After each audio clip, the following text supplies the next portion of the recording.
The other summer when we were up in Donegal, we took the ferry across to the Inishowen Peninsula, right in the very northern part of the island. And there's a little place called the Famine Museum. It's in the very northern part around what's called Doe Village. Obviously, with the name, it's taking us back to what happened in the mid-19th century when, sadly, the Great Famine around 1845-46 hit the whole of the island of Ireland, and it was devastating to many homes. Occasionally, we imagine that in the northeastern part of the island and within the province of Ulster, we weren't affected much. But of course, once you go into the old province of Donegal and Monaghan, the damage was considerable to human life. And even when you look at the records around the northeastern counties, Armagh and parts of Down were also hit. We weren't as badly affected as the rest of Ireland, but nevertheless, there was rarely a county unaffected within the whole island at that time in the mid-19th century. And so the famine village tries to transport us back in time.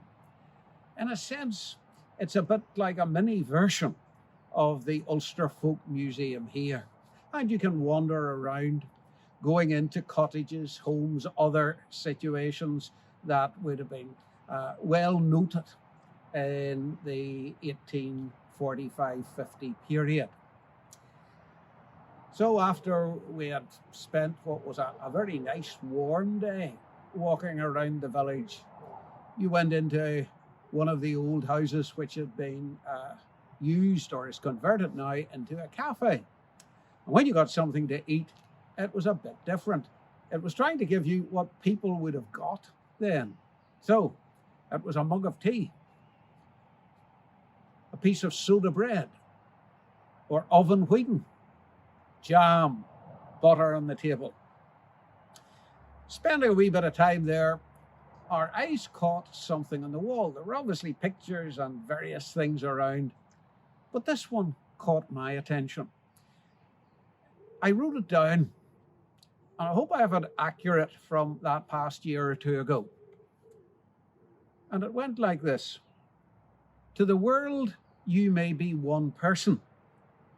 To one person, you may be the world.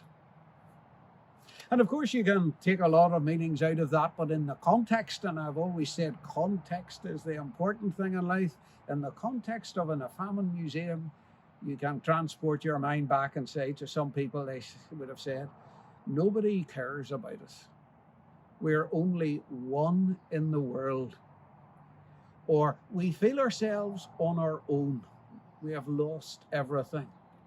To the world, we are just one. And yet those words were bringing us back to say, yes, you might think that way, but you are the world to somebody else. And when you do look through the historical records, you find the sense of community and support by so many, all in the same boat, as we say. At times today, we imagine, it's time to rediscover community again. Community in this island has always been here. And in times such as a great famine or past pandemics, which history shows happened, we had a support so that a person need not say, to the world, I may be one. Why? Because to one person, you are the world. And when we take those words and apply them into our human situation, Jesus came and he looked at things like that and he changed them totally through his presence. And he got people to think of beyond themselves and beyond their community to someone closer, higher and greater who was even more concerned. So I read some words from Matthew. Are not 2 sparrows sold for 2 pence? Yet not one of them is forgotten by God. Don't be afraid. You're worth more than many sparrows. You may think you're only one person. But God, who sees, reminds us that you and I are worth a lot to him. And that's, of course, why Jesus came into the world, that he might express God's love and would express God's rescue mission to us individually in his death and resurrection, offering us a new way, a freedom from the past, and a new life itself, even beyond death. If God sees the birds and provides for them, do you not think you're worth more than that?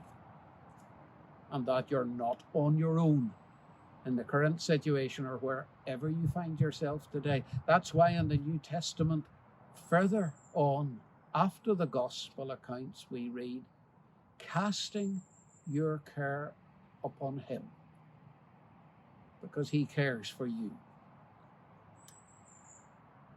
To the world, you might think, I'm just one person. But to one person, even Jesus Christ, you are the world.